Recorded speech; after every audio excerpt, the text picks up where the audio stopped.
मित्रों, share sale and purchase agreement क्या होता है? Share sale and purchase agreement मतलब SSPA मतलब शेयर खरीद बिक्री समझौता एक कानूनी दस्तावेज होता है जो दो पार्टियों के बीच होता है, जिसके जरिए एक पार्टी मतलब सेलर मतलब विक्रेता, दूसरी पार्टी मतलब परचेसर मतलब खरीदार को अपने शेयर्स बेचती है। यह एग्रीमेंट दोनों पक्षों के अधिकारों और जिम्मेदारियों को निर्धारित करता है, दोनों पक्षों के बीच एक समझौता करता है और यह बताता है कि शेयरों का ट्रांसफर कैसे होगा, मतलब शेयरों की खरीद बिक्री कैसे होगी। जरा इसे विस्तार से समझ लेते हैं। नंबर एक, एग्रीमेंट का मकसद क्या होता है? SSPA एक एग्रीमेंट है जो शेयर्स बेचने और खरीदने के प्रोसेस को लीगली रेगुलेट करता है। सेलर अपने शेयर्स परचेसर को ट्रांसफर करता है और परचेसर उसके बदले पैसा देता है। नंबर दो, शेयर क्या होता है?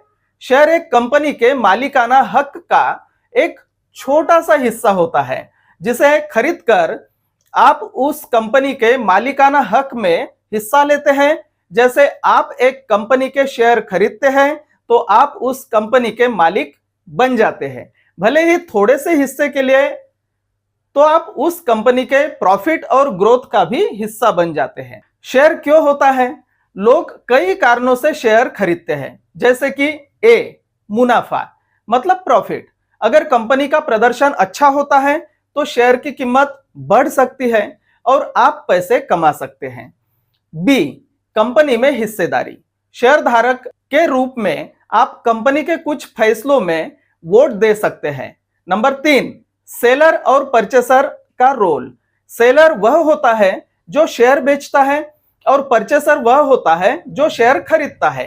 दोनों के बीच हुए एग्रीमेंट में यह लिखा होता है कि शेयर कब और कैसे ट्रांसफर होंगे। नंबर चार, वारंटीज और गारंटीज। एग्रीमेंट में दोनों पार्टीज कुछ वारंटीज और गारंटीज देते हैं, जिसमें सेलर यह इंश्योर करता है कि शेयर के अगेंस्ट कोई लीगल डिस्प्यूट या फाइनेंशियल इश्यू नहीं है, और परचेसर यह गारंटी करता है कि उसके पास शेयर खरीदने की लीगल कैपेसिटी है। नंबर पांच, शेयर प्राइस और ट्रांसफर। एग्रीमेंट में शेयर की प्राइस और ट्रांसफर का प्रोसेस लिखा होता है। शेयर खरीदने का जो प्राइस होता है वो दोनों पार्टीज के बीच एग्री किया जाता है। नंबर 6, गवर्निंग लॉ और डिस्प्यूट रिजोल्यूशन। इसमें एग्रीमेंट के डिस्प्यूट्स कैसे सॉल्व होंगे ये लिखा होता है। जैसे कि अगर कोई डिसएग्रीमेंट हो तो आर्बिट्रेशन मतलब पंच निर्णय के जरिए डिस्प्यूट सॉल्व होगा। समझौता मतलब एग्रीमेंट क्या होता है? इस समझौते में शेयरों की संख्या, प्राइस, पेमेंट के टर्म्स एंड कंडीशंस और दोनों पार्टीज के अधिकार मतलब राइट्स और जिम्मेदारी मतलब रिस्पॉन्सिबिलिटीज शामिल होते हैं। एग्रीमेंट क्यों जरूरी है?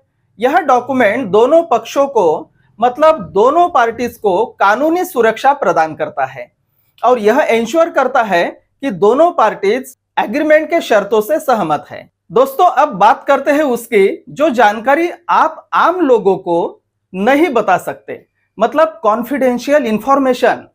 नंबर एक, व्यक्तिगत जानकारी मतलब पर्सनल डिटेल्स।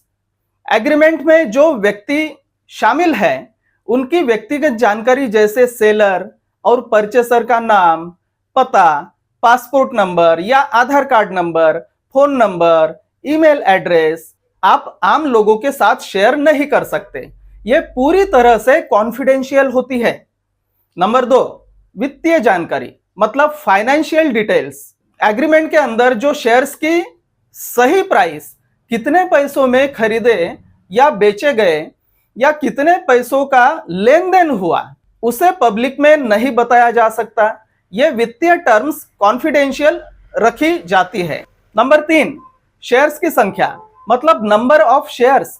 आप एग्रीमेंट में दिए गए एग्जैक्ट शेयर की संख्या को आम लोगों के साथ शेयर नहीं कर सकते। अगर यह जानकारी कॉन्फिडेंशियल रखी गई है तो यह डिस्क्लोज नहीं की जा सकती। नंबर चार, कानूनी शर्तें और क्लॉजेस मतलब लीगल टर्म्स एंड क्लॉजेस।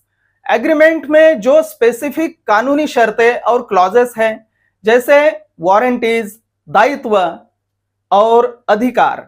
उन्हें आप डिटेल्स में आम लोगों के साथ शेयर नहीं कर सकते। ये शर्तें अक्सर कॉन्फिडेंशियल होती है। नंबर 5, बैंक अकाउंट और पेमेंट डिटेल्स। एग्रीमेंट में दिया गया bank account number, IBAN, Swift code या कोई भी अदर फाइनेंशियल ट्रांजैक्शन डिटेल्स जैसे बैंक डिटेल्स या इलेक्ट्रॉनिक अकाउंट की जानकारी को आप पब्लिक में शेयर नहीं कर सकते। नंबर 6, कंपनी से जुड़ी कॉन्फिडेंशियल जानकारी। अगर एग्रीमेंट के तहत कोई कंपनी की कॉन्फिडेंशियल जानकारी शेयर की गई हो, जैसे कंपनी की स्ट्रेटेजी, प्लान्स या आने वाले प्रोजेक्ट्स, तो इस जानकारी को भी आप आम लोगों के साथ शेयर नहीं कर सकते। Number 7, confidentiality clause. एग्रीमेंट में लिखा हुआ कॉन्फिडेंशियलिटी क्लॉज यह बताता है कि दोनों पार्टीज को एग्रीमेंट की जानकारी को कितना कॉन्फिडेंशियल रखना है।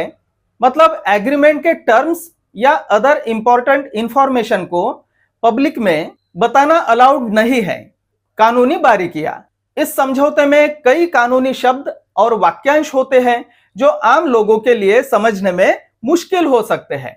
अन्य महत्वपूर्ण बातें, वकील की सलाह। शेयर खरीद बिक्री एक जटिल प्रक्रिया हो सकती है, इसलिए किसी भी समझौते पर हस्ताक्षर करने से पहले एक वकील से सलाह लेना हमेशा अच्छा होता है। निवेश जोखिम मतलब इन्वेस्टमेंट रिस्क्स। शेयर बाजार में निवेश करना जोखिम भरा हो सकता है। शेयर की कीमतें बढ़ भी सकती है और घट भी सकती है। कंक्लूजन मतलब संक्षेप में, share sale and purchase agreement एक लीगल एग्रीमेंट होता है जो शेयर्स की सेल और परचेस को सिक्योर करता है। पर एग्रीमेंट के अंदर जो स्पेसिफिक कॉन्फिडेंशियल डिटेल्स होती है उनको पब्लिक में बताना अलाउड नहीं होता है। आपको ध्यान रखना होगा कि सिर्फ जनरल इंफॉर्मेशन शेयर करें और कॉन्फिडेंशियल डिटेल्स जैसे नाम, पता, प्राइस, बैंक डिटेल्स या कानूनी शर्तें और बिजनेस सीक्रेट्स को डिस्क्लोज ना करें। इससे यह सुनिश्चित होता है कि दोनों पक्षों के अधिकार सुरक्षित हैं और लेन देन पारदर्शी मतलब ट्रांसपेरेंट है। हालांकि इस दस्तावेज में जटिलताएं होती हैं जिन्हें समझने के लिए एक वकील की सलाह लेना जरूरी होता है।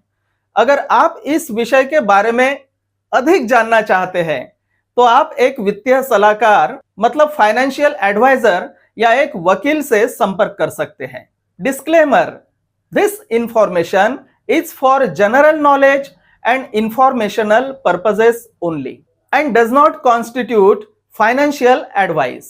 It's always recommended to consult with a financial advisor or attorney before making any investment decisions.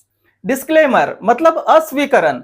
यह जानकारी केवल सामान्य ज्ञान और सूचना के उद्देश्य से है और यह वित्तीय सलाह नहीं है। कोई भी निवेश निर्णय लेने से पहले हमेशा किसी वित्तीय सलाहकार या वकील से परामर्श लेने की सलाह दी जाती है। दोस्तों, शायद आपको यह वीडियो अच्छा नहीं लगा होगा। हो सकता है इसमें दी गई जानकारी गलत लगी हो या फिर इसमें इस्तेमाल की गई भाषा आपके लिए बहुत कठिन रही हो और हो सकता है कि इस वीडियो ने आपको कंफ्यूज कर दिया हो और आप सोच रहे हो कि यह तो बिल्कुल ही बेकार है, इसलिए इस वीडियो को लाइक करने का तो सवाल ही नहीं उठता। डिसलाइक करना बिल्कुल ही मत भूलिए।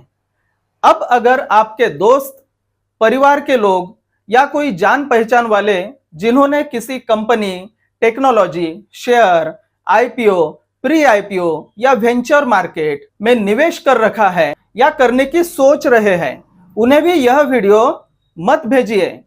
क्यों? क्योंकि यह वीडियो उन्हें भी गुमराह कर सकता है और उनकी मेहनत की कमाई पर पानी फेर सकता है। और हाँ, इस चैनल को सब्सक्राइब करने की तो कोई जरूरत ही नहीं है।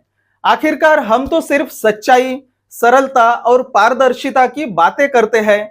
हम झूठ बोलने या किसी को भ्रमित करने वाले वीडियो नहीं बनाते और न ही किसी की खुशामद करने के लिए अपनी बातें छुपाते हैं। अगर आप चमक दमक वाली झूठी बातें सुनना पसंद करते हैं तो हमारा चैनल आपके लिए नहीं है। अब बात आती है घंटे के बटन की। सोचिए, अगर आपने घंटे का बटन दबाकर ऑल पर सेट कर दिया तो हर बार जब हम कोई नई सच्ची और फ्रेश जानकारी के साथ वीडियो अपलोड करेंगे तो वह सबसे पहले आपके पास पहुंचेगा। लेकिन क्यों चाहेंगे आप इतनी सीधी सच्ची जानकारी आपको इतनी जल्दी मिले, है ना? इसलिए घंटे का बटन तो न छूना ही बेहतर रहेगा। अब बात करते हैं कमेंट्स की। लेकिन भला कोई कमेंट क्यों करेगा? अच्छी बातें कहना, किसी की मदद करना या किसी का मार्गदर्शन करना, इससे आपको भला क्या फायदा हो सकता है? यह तो बस समय की बर्बादी है ना? भले ही किसी की छोटी सी टिप्पणी से किसी की जिंदगी बदल जाए, लेकिन आप क्यों परवाह करेंगे? तो दोस्तों, कैसा लगा मेरा मजाक? मजाक की बात छोड़िए। हम अपने चैनल पर आपके समय को बेवजह बर्बाद नहीं करते।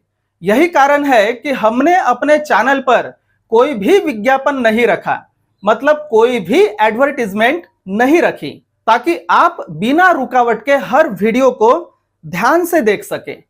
और क्या आपको पता है, अब तक हमने YouTube से एक भी पैसा नहीं कमाया है और फिलहाल हमारी ऐसा करने की कोई इच्छा भी नहीं है। हमें सिर्फ आपकी बेहतरी की परवाह है और इसी मकसद से हम क्वालिटी वीडियोस बनाते हैं। अगले वीडियो में हम आपके लिए कुछ बेहद खास लाने वाले हैं, दुनिया के सबसे बड़े संस्थानों पर, मतलब इंस्टीट्यूशंस पर। ऐसी जानकारी जो आपको कहीं और नहीं मिलेगी। तो जुड़े रहिए हमारे साथ ग्लोबल रिचनेस चैनल पर। मिलते हैं जल्द ही अगले वीडियो में, तब तक के लिए नमस्कार।